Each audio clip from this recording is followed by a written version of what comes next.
Hello, my name is David Tarkelson, one of the race directors for the Beaverhead endurance runs, and I want to share with you today a course preview. We were able to fly the divide, the route on May 23rd, 2014, late spring. You can see there's going to be lots of snow still on the ridge, but we want to share with you just kind of a rambling description of the course, and I definitely ramble, and so excuse me if I'm not very eloquent in my description of the course, but hopefully you as runners will get an idea of what to expect along the Beaverhead endurance run in a little more than a month away. So sit back and enjoy the description of the course today. Thank you.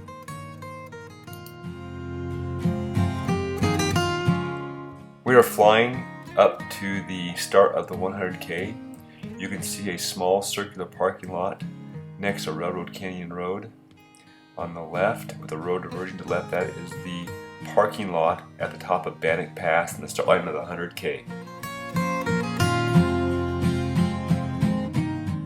Okay, at the parking lot at the start, runners will continue down the road to the left, and we'll freeze the frame here. Right there at the left of that snowbank, the runners will go up on the divide and follow a trail. If you look closely, you'll be able to see that trail right there at the top of that ridge. And that's the trail, single track trail, the runners will follow for the next 14 miles to the Goat Mountain aid station. So it'll be single track for the first 14 miles.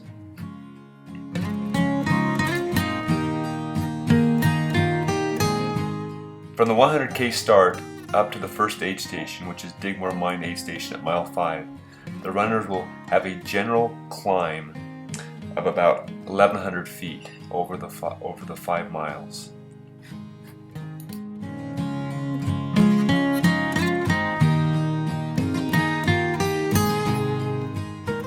Now this trail through this section is going to be going into trees and out of trees into sagebrush areas, so you'll be getting a little bit of both, some running in the trees as well as on the opens out in the flats.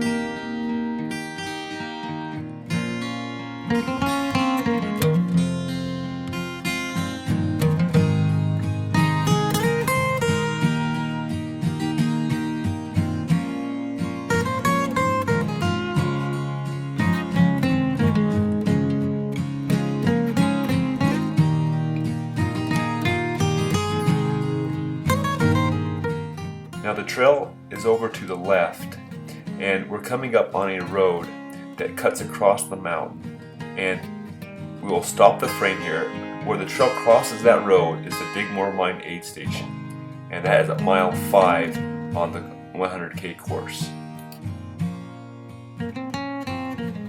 From Digmore Mine, you will have a general descent of about 4 miles, then followed by a 2-mile climb, then a 2-mile descent, and then a 1-mile climb into Goat Mountain aid station, which is 9 miles from Digmore Mine aid station. This section of trail is composed mainly of very dense lodgepole pine and single track. Toward Goat Mountain, you will then go into some open ridges and with some wonderful views.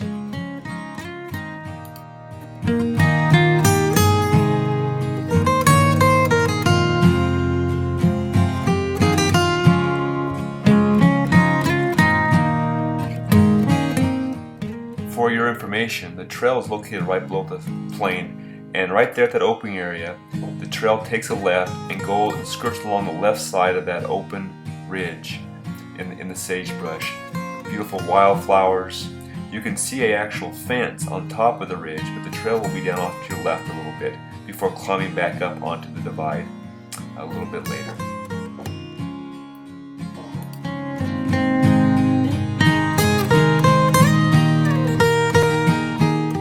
In the picture up to your upper left, you see a very large mountain with lots of snow on it, cascading down some very steep sides. That is Goat Mountain. And the aid station will be on the right hand side of that as it comes up out of the valley.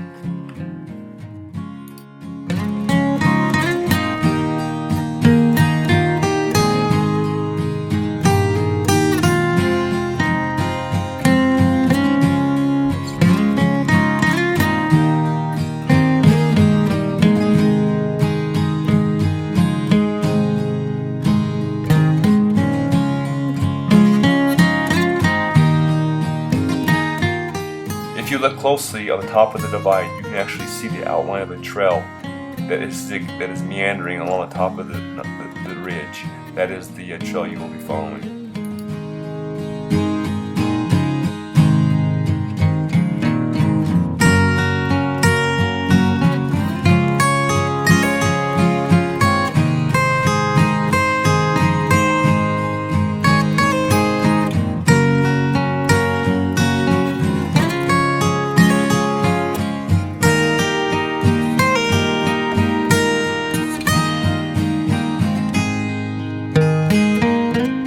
At this point, the trail is in that open section. You're climbing up to Goat Mountain, aid station Goat Mountain on your left, and you'll come up, and this is the point where the single track trail ends and we enter into the ATV Jeep track, which you can actually see right on top of the ridge if you look closely. At the very top of the ridge here, when I freeze the frame, this will be the general location of the Goat Mountain aid station.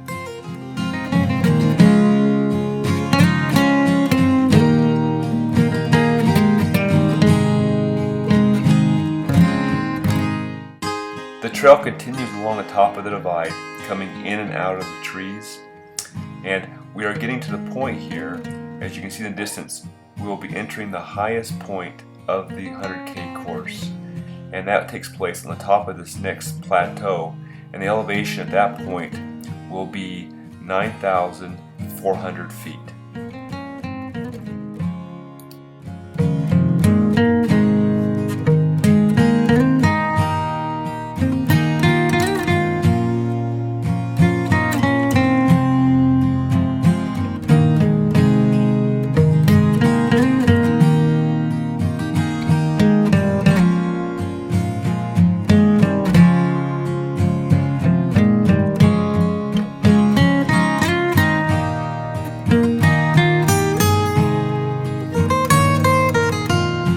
From this high point of the 100K course, the runners will then start a general descent of about 13 miles all the way to the Lemhi Pass aid station, the start of the 50K. But in between that, you will hit the 20-mile aid station, which will freeze in just a second at that point.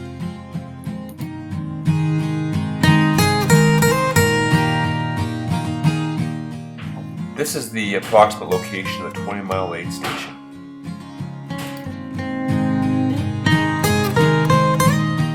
As you look north, you can see the elevation of the divide as it meanders to the north, kind of decline in elevation. This is a gradual decline over that time. However, there will be some small ups, but a general decline all the way down to the Lemhi Pass aid station.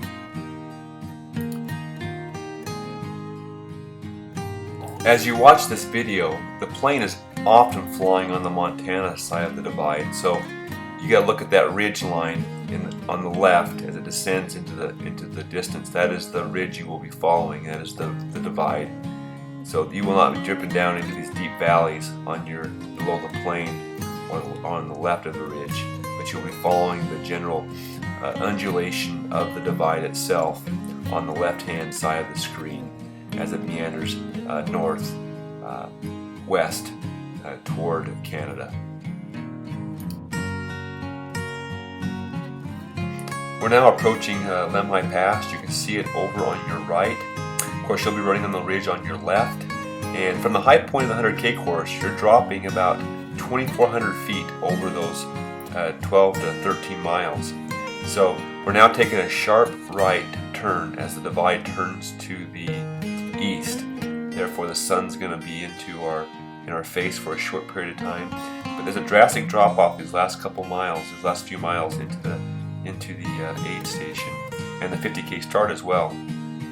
But this area is kind of historical because this is the low area in this region of the divide. Bannock Pass is one low region, and so is this Lemhi Pass, where historic ancient Native Americans and Lewis and Clark passed over this pass. This is the pass that the Indians used to move from their summer to winter grounds. Gradual slopes on both sides. Therefore, that makes it easy to put roads there as well. And so this is where Agency Creek Road comes up from the Idaho side, as well as the road from Dillon on the Montana side. You can look straight down the middle of the screen and see that trail, the ATV trail that's on the side of the little hump there. That is the trail that runners will follow. They will hit the trees, jog to the left, and as you can see, the roads converging at Lemhi Pass. In a second, we'll have a freeze frame to show you the pass, and I'll describe to you what's there. But you have Agency Creek Road coming from the Idaho side on the left, and Lemhi Pass Road on the Montana side that intersects in. We're going to have a freeze frame and hold it here just for a second so I can describe what you're seeing, what's going on. To the lower left, the road coming in is actually not a road, it's a Jeep trail. That's actually the Continental Divide Trail that the road will be coming in on. They'll proceed up Warm Springs Road, which is the road that heads up and to the left along the divide.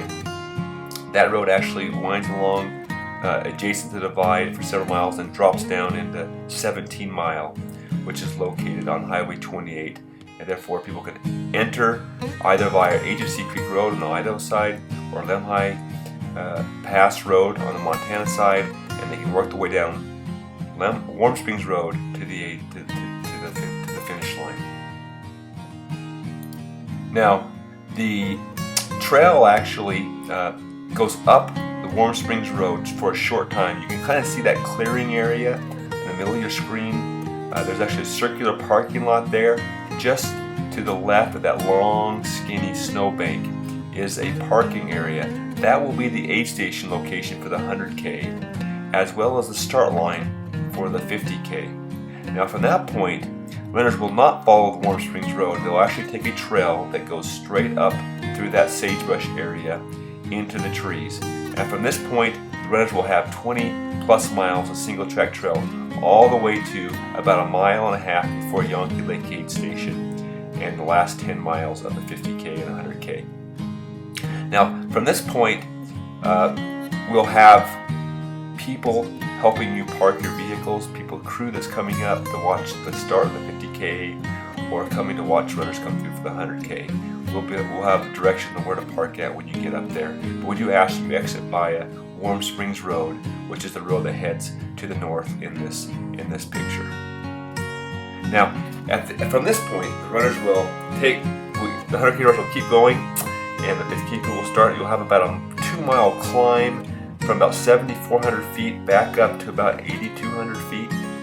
So you'll be climbing for quite a while, not a long ways, but a while. But once you get to the top up here in the trees, you're going to be in some very nice, dense forest single track. And it's going to flatten off, and you're going to have a general overall descent down to Warm Springs Aid Station, which is mile 5 for the 50K. And at that point, you will continue downhill. But this is very nice. This is a great place to open your stride and get some miles in, do some running, because this is probably one of the fastest sections on this part of the course. Very, very, very nice runnable material, and you can make lots of ground and bank lots of time here on this section of the course.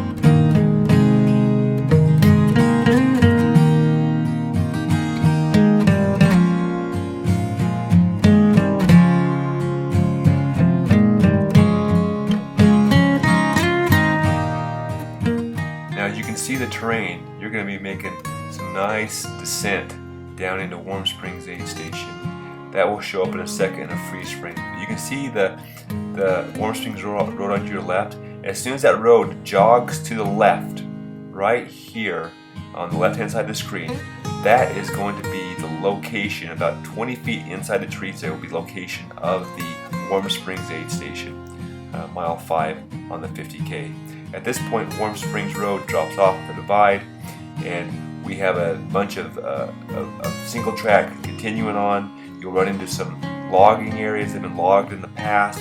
You'll be skirting along some old logging jeep trails as well as single track trail. You can see an open area on your left in the center of the screen where there was some logging in the past, and you will actually skirt the right side of that along the ridge as you cut toward Cutout Aid Station. Cutout Aid Station is about 5 miles from Warm Springs Aid Station, around mile 10 of the 50K, mile 38 or so of the 100K. You can see the divide hanging left, and you can see the dense forest that you'll be running through. And this will, roughly, you have about 10 plus miles of this before the course starts opening up into the vista views that you'll see the last part of the course.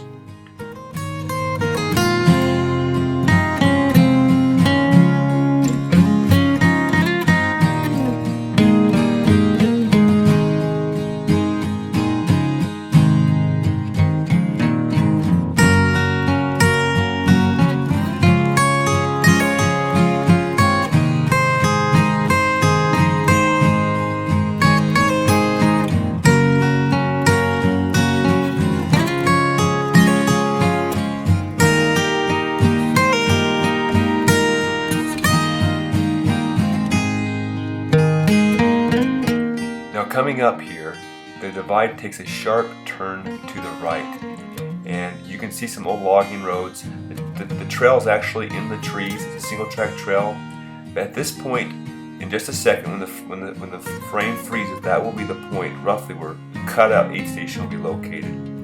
And it is a aid station that's kind of the last aid station until you hit what we call the cliffs. And this is the point where you'll need to get lots of water, because at this point here, where Cutout Aid Station is located, it's 9.5 to 10 miles to the next aid station located at Goldstone Pass. And it's going to be in a hot part of the day for both races, and so I would recommend that you stock up on liquids. You're going to be doing some running here that's going to require some climbing. You'll notice that there's a climb right here you're facing up the top of this little mount, and so you're going from about 8,500 feet, and you're going to start getting up to constant elevations more in the range of 9,400 to 9,500 feet along this ridge until you descend down into Goldstone Aid Station. So it's going to be hot. It's going to be shaded for a while, but it's going to open up. And so you want to make sure you have plenty of liquid on you, plenty of food to make it to Goldstone Aid Station.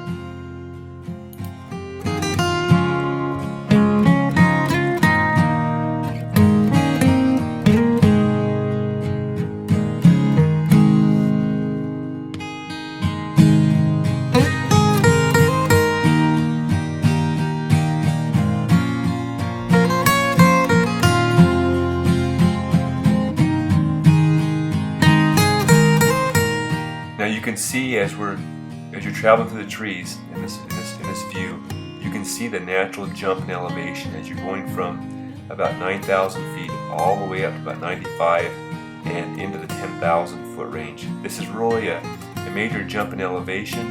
As you climb up here onto this ridge, the trees start to get a little less dense, and the views open up for this last part of the course. You will be running through some trees, but you'll spend a lot of time in the open as well. Now this is a beautiful vistas. The trail runs along the ridge to the left. You can look into the Montana side and see lots of lakes. They are right now just frozen over. You can see these patches of snow down in the trees. Those are mountain lakes in the summertime. You'll be able to enjoy those. This ridge is fairly open. There's trees over there, but you'll be running on the Montana side out in the open during this section, and it can get very hot. That's why you need to make sure you have plenty of liquid when you cover this section. It's very exposed, and it can be pretty toasty on race day.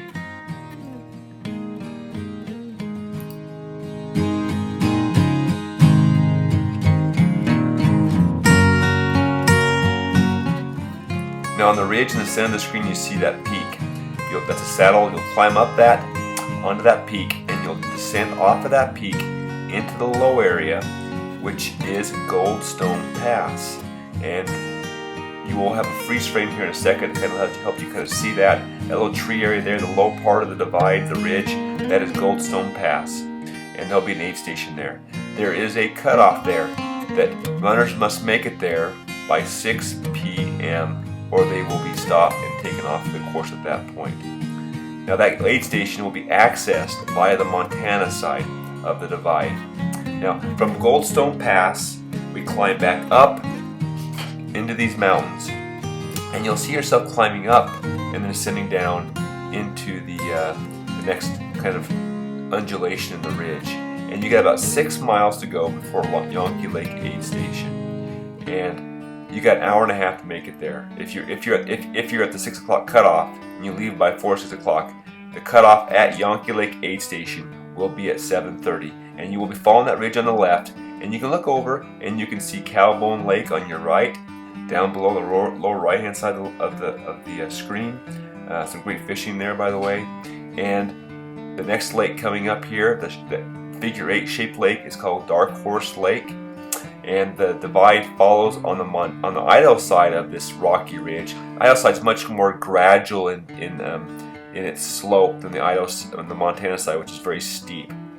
Now, at this point right here, we are approaching the point of the Continental Divide Trail where it dips down into Montana. Now, up above, as you follow the actual divide, it gets very rugged down about maybe 7-8 miles. Therefore, they've actually diverted the trail, the Continental Divide, off of this ridge at this point where this lake is located. It drops off into Montana, heads down into Montana about 3 or 4 miles, and then takes a left and skirts over the finger ridges to get past this very rugged area of the actual divide. But we will continue on the divide. We will not drop off on the divide trail. So from the start of both races all the way to this point, you're going to be on the Continental Divide National Scenic Trail. But our course will continue along the true Continental Divide until we drop off to the finish line.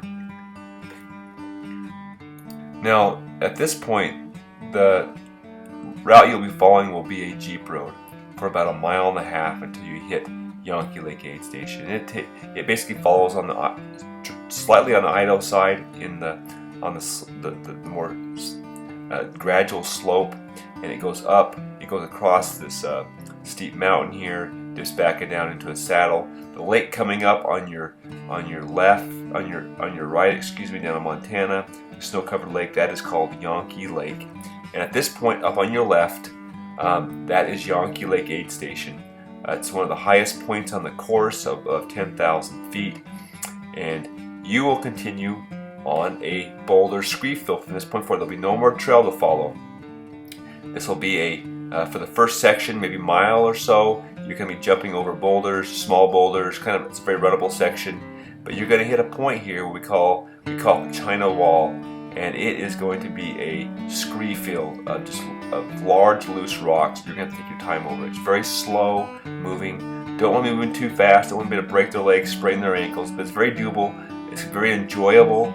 Nothing to be afraid of. There's no reason to be intimidated by it. Just take your time and move across it. I love this part of the course. It's beautiful up there. It's big mountains, lots of lakes, views all the way around. Absolutely gorgeous. Now we're flying on the Montana side, but you're going to be running over on the ridge on the Idaho side. And that's a much more gradual slope there with the scree. And that course will kind of follow the ridge, but it'll be down off the ridge a little bit. Therefore, you don't have to look over the edge if you don't like heights. But you can if you like to. I enjoy running along the ridge, maybe 5-10 feet away from the ridge. Getting too close makes me a little bit nervous, but it's absolutely beautiful. You're looking now at Berry Lake, down at the bottom of the screen. Absolutely gorgeous there. Now, we're coming up here on the point where we're going to drop off of the scree field. The scree field, from basically from Yankee Lake aid station down to Bohannon Creek aid station is about 4 miles, and so you're going to make a very rapid descent off of the ridge at this point right here, looking down into Bohannon Creek. And so there'll be a route that'll zigzag you off of this scree field down into Idaho, into Bohannon Creek. And when the frame freezes here, down at the very bottom left-hand side of the screen, that's where Bohannon Creek aid station will be located. That's where you'll be working your way down to. Now the plane is actually going to make a turn here to show you. It's actually dropping in elevation. It's going to make a hard left-hand bank, and you're going to get another look at Bohannon Creek aid station, Bohannon Creek, and then look back up to the scree wall that you had just passed over, and to show you just how high you are with respect to the plane as it just drops in elevation here. It's kind of amazing it helps you understand just how high you are up on these mountains at above 10,000 feet. So at the lower left-hand part of the screen, that is going to be the location. Right here, the lower left-hand part of the screen, we freeze the frame, will be the location of Bohannon Creek aid station. That plane is going to keep turning, level out, and it's going to turn back into the mountain. We're now facing south, and you can see the route you came along. Those mountains out there, that ridge, is what you've been traveling along the length of this course. Now as you bank and look back up, you can see the ridge you're going to be running along those last 3 miles down to Bohannon Creek aid station. And you can see how far the plane has dropped. You'll actually be running up there on that ridge before you drop off. It's absolutely gorgeous and you're really going to like it. We've now cut to the descent to the finish line. I'm actually going down Goldstone Creek. The actual course is off to your left, up Bohannon Creek. It's going to descend down the canyon, down the drainage into these trees to the left. It's going to come out on this ridge in the middle of the screen on the sagebrush hill. You can see the road, the Jeep road there as it descends along the edge of the trees down to the finish area. And this is the finish line. Next to this house, just to the south of this house in the pasture, will be the finish line of both races. Quickly, I want to show you from the finish line where Salmon, Idaho is located. Straight ahead you is the Lemhi Range Mountains, and the plane is going to enter the Lemhi Valley, take a right, kind of follow the Lemhi River as it descends down to the Salmon River at the base of the mountains. And that is the Salmon River Range located in front of the plane, and Salmon, Idaho, located at the foot of the mountains. So Salmon is actually surrounded by 3 mountain ranges: the Lemhi Range on the left, the Salmon River Range straight ahead, and the Beaverhead Mountains on the right. And we hope you enjoy your time in Salmon and on this beautiful, beautiful course. Thank you.